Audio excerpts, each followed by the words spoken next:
Well, hi, and welcome to StrapaWatch. This is Michael Knapp with Michael Knapp Leather. Pretty cool show I have in store for you guys today because you're going to be seeing me hand make 3 different straps. 2 for this James Cameron Deepsea Sea Dweller and another one for his wife. She has a 31mm Tiffany Dial Rolex OP, just like my 41mm, which I did a show on a few years ago. And the gentleman who ordered these, his name is Jeff, and I just thank you so much, Jeff, for the order, your patience. We had to go back and forth a little bit on these. It took some time, and he was very patient about it because, we decided to do a show on it.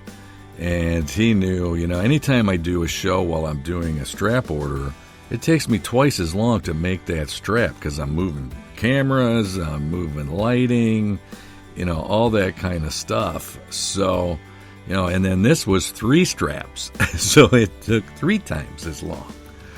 But this is Camel Tan Shinki Hikaku Shell Cordovan. And that's what he ordered for his wife's OP Tiffany Dial, the 31mm. She, by the way, has very small 5.5-inch wrists. So this is, something very customized. Somebody with that size wrist, it's really hard to find a strap for her. And also, I got guys that... over 9-inch wrists, 9.5-inch wrists. I never had a 10 yet. That would be the winner. But some 9.5-inch wrists, those types of folks, on the small and large size, they have a hard time finding straps. This is walnut alligator. It's a millennium hide, and this is the last of it that I used. Was able to get a strap out. And it turned out sweet. I can't wait till you guys see the final product. And they've sent wrist rolls. Jeff shot wrist rolls of both of the straps on his Sea Dweller.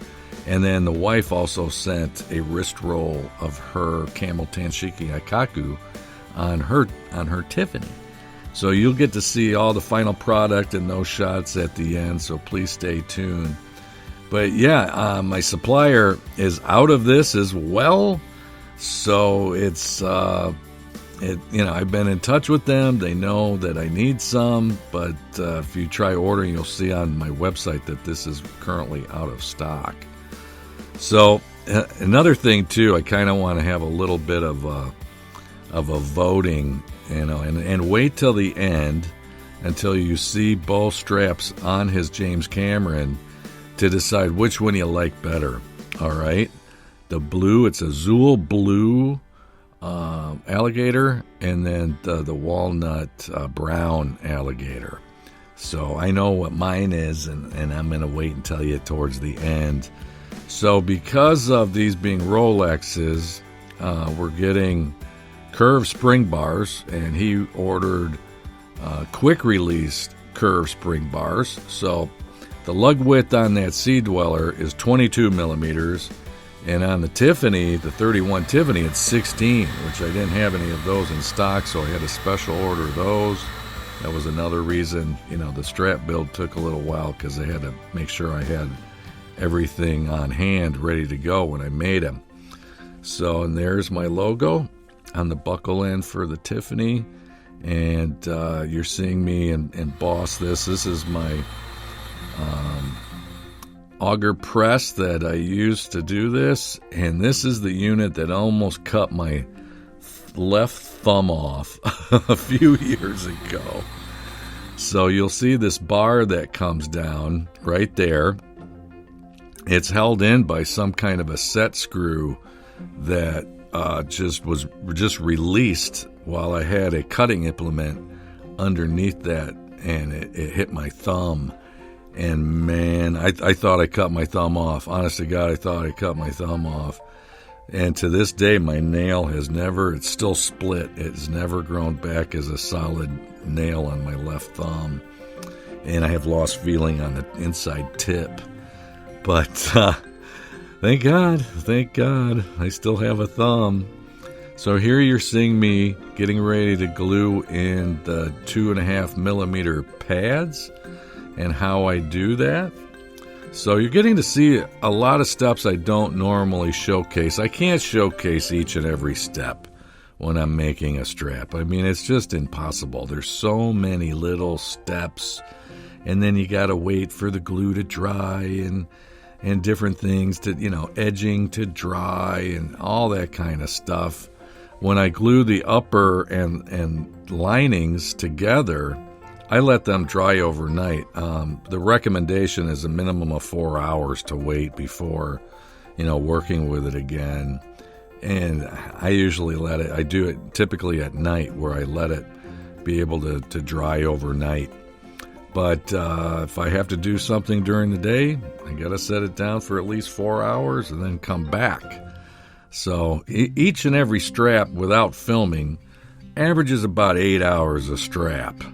But that's working time. That's not waiting on glue to dry and edging to dry and all that kind of stuff. There's certain steps where you got to wait. So, it typically takes a few days to actually make one strap. And normally I've got about 2 or 3 going at any given time because of the different, stages of, things that they have to go through, the steps that they have to go through. But here you're seeing me. These are the rough cuts, like I was saying, and forming in the pad. So you can see how I really do that. I use that cup right there to get the shape, the contour of the wrist kind of already, built into the strap. Trained, I call it. So it's more trained towards the wrist. And I think it's one of the reasons, all straps have a break-in period. I think mine break in really pretty quickly compared to a lot of other, especially machine-made straps. And then I'm using right here just a polish just to make sure if there was any glue on the lining or on the alligator to get that off, and also it helps protect it. So, and then this is like I'm saying, I just, glued the linings. That's got to sit minimum 4 hours. Most of the time it's overnight. So a lot of times what you'll see is I'll have a change of clothes in between shots like that. But, and then also you didn't see one of the steps. You can kind of see, I use edge coat. If you look real close, so there's some dark brown edge coat where the spring bars rest. And right there where I'm forming everything. So I don't glue those in. I used to, I'll be honest with you guys, when I first started, I didn't know really any better.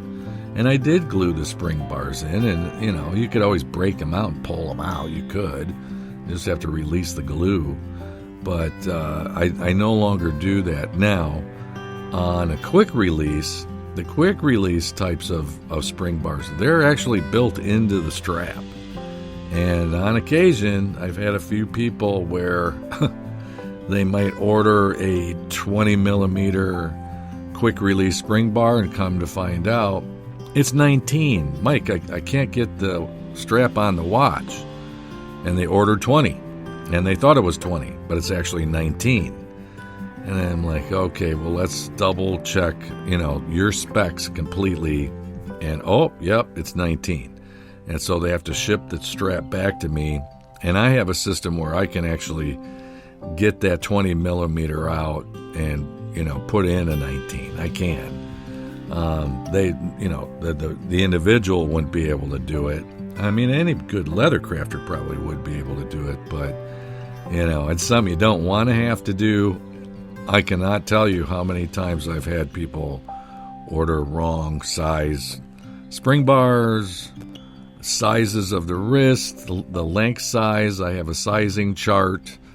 And, I get some people, they get in a tizzy because it's 1 millimeter off on the center hole to where they would want to wear their pin buckle. And I mean, that's like drinking 2 glasses of water. For water retention will affect that fit. So, I mean, some people, it's just a little bit unrealistic sometimes, but, you know, it's an art. I try to explain this to people.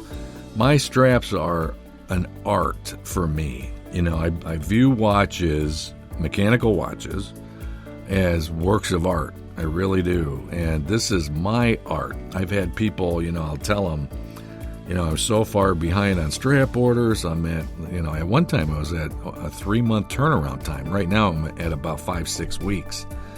But I had people go, well, get yourself an assistant. And I'm like, well, you don't understand. Would Picasso get an assistant to help him paint his paintings? No. I mean, this is just all me. You know, I do it, you know, the whole show. I edit the whole show. I build and make each and every strap. I field every order. I answer all the questions. It's just me, you know. So it's a one-man show. And I wouldn't have it any other way. Now, about 5-6 years ago, and you can watch the show. His name was Akbar. I made him several straps for a Blancpain watch of his. I think it was like 6 or 7 straps, because he's another one of these 5 3/4 inch wrist type people, right? Real small wrists. And he ordered all of these different straps for this one watch, 50 fathoms, I think it was. And he's obviously a very wealthy man. He called me direct from Pakistan and invited to fly me to Pakistan to come and scout out places where he could put in a factory to build Michael Knapp leather watch straps at scale. And I'm like, Akbar, you don't understand, man. It's just a passion of mine. It's what I do for my artistic outlet. You know, some people have to paint. Some people have to play music. I have to make watch straps. I used to make so much other leather stuff, and I always enjoyed it. But there's nothing more satisfying to me than to see my art on somebody's beautiful artistic watch, like you're going to see at the end of this video, and the customer just being blown away and just so satisfied. I can't tell you the feeling that gives me. I love it. Now, not everybody contacts me back. I wish everybody would, but I would say over 90% of the people, when they receive their strap, they send me pictures and a raving, type of review about it. I don't post them all. I haven't had time to really work on the website, honestly, you guys. And this right here is something you've probably never seen me do, but that is punching out the tong hole. So there's a step you probably never actually got to see me do before. There's just so many steps you don't ever really get to see. And this, I'll tell you, this is pretty cool, because this is the same Tiffany stitching that I put in my black alligator strap that I made for my 41 OP Tiffany Dial. And Jeff had seen that episode, and that was what prompted him to order this strap with this stitching for his wife. So, and the cool thing is, like I said, she shot a wrist roll herself. And they've sent that to me, then you're going to get to see it here at the end of the show. But in the background, you guys can kind of see there's a lime kind of green spool of stitching, and next to it is dark blue. And that lime green, Jeff asked, it was as a request, to match the font on the azul blue alligator. And I didn't have it in stock. And I looked and I couldn't find it anywhere. And I searched and searched, and finally, after a few weeks of really searching for it, I found it. And because the other thing is, they have similar color, but not quite. And also, it needs to be the right type, for hand stitching the leather. This is called saddle stitching.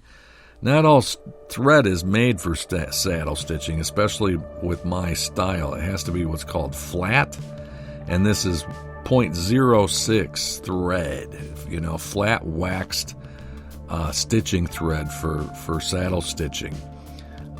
Completely different than, round braided stitching, that type of stuff. And that's why it has that certain look that you'll see, especially when at the final shots, it's kind of a diamond staggered pattern. Right here, you can really kind of see it. This is .08. That's the only one I could find in this color. And I looked for like years to get this color stitching. It's just really tough. So, and then I had a special order, that pin buckle, like I was saying. But this is, the 16 millimeter quick release curved spring bars that you're getting to see too. But I think this strap turned out really nice. It's a straight strap. There's no taper, and unfortunately, it's only because I could not find a 14 millimeter stainless polished buckle, Rolex aftermarket pin buckle for her. But this is it on her watch and on her wrist. This is the wrist roll she took. Thank you so much for doing this. She's in the actual middle hole, so that's like a perfect fit. But I think it goes great. I really do. Now, like I was saying earlier, I was hoping you guys would help me out and vote. Which one, leave in the comments, is your favorite? And mine is this one, the brown one. I'm just more of a traditionalist. Just being honest, I do think this is pretty cool. It's just not something I would order for myself. But Jeff, I get it, because wait till you see it on the watch. And just a quick shots of the reverse side so you can see. Really pretty cool. And these are, like I said, 22 millimeter quick release curved spring bars on here. So if you ever order that from me, basically what you're doing is you're ordering both. The quick release spring bar inset fee and the curved spring bar fee. And that's because the cost of these spring bars is a lot more, and also the time involved for me to inset them into the strap. It's a much added time for me. So that's the reason for the added expense. But here they are. And this is the azul blue with that stitching. Now check out the font of the Deep Sea. It's almost a perfect match. You can see that font now right there. That's why he ordered it. And I think it's a pretty good color combo. So it's amazing that this watch, almost went 6 miles deep in the Marianas Trench with James Cameron. That's where it got its kind of new nickname, the James Cameron, the Sea Dweller. Really cool. Look at that buckle, just makes it pop as well. Very, very, very cool. And then you're going to get to see the other one. He did a wrist roll as well. So pretty neat. Here it is. The brownie. I just think that's classy. I think my brown alligator straps are some of the most beautiful straps. But right now I'm out of stock on this, so just keep checking. If this is something that you're going to want, just keep checking. And I should have it in, pretty soon. My supplier is pretty good. Well, one last look, and I just want to say thank you to everybody. It's good to be here with you. Can't wait till my next show. God bless you all, and until next time, keep on ticking.